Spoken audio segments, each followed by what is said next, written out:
Ani Bojo, Makayla Monague, Indigenous cause. Anishnaabemowin, Indigenous cause. I'm from Opaskwayak Cree Nation. Outside of intergenerational trauma, there's intergenerational learning. Like, that's the balance in it all, right?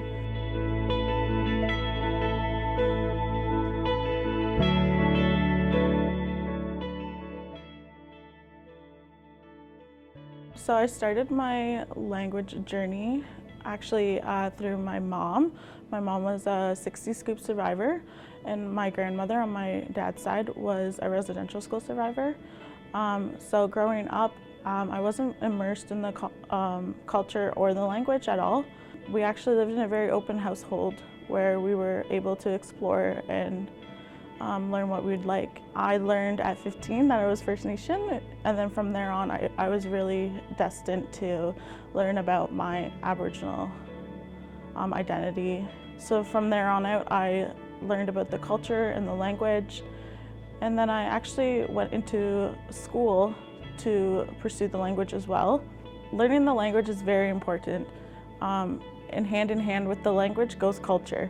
It's not too often that we have language without culture, because we learn the meaning of words within the language through our cultural teachings and our understandings of those. And they vary and they differ from different reservations and First Nations. I think it's very important that we prioritize learning the language and revitalizing the language.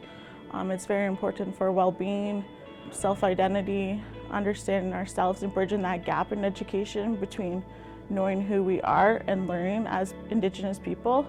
Yeah, so some tips that I would give people who are learning the language is that not to be shy, that everyone's on their own learning journey, and that not everyone's journey looks the same.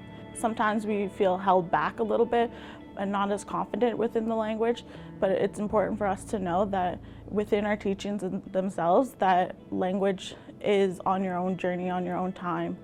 And I want to express how important it is to visit your elders and your grandparents.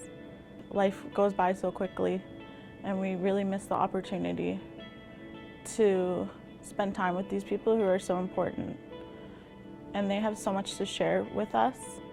As a generation, we come in as a generation of change, and these elders and grandparents, aunts and uncles are so important to us, and they are the piece that is missing for us to do the work that we are meant to do today. Another important thing is to get immersed into the language.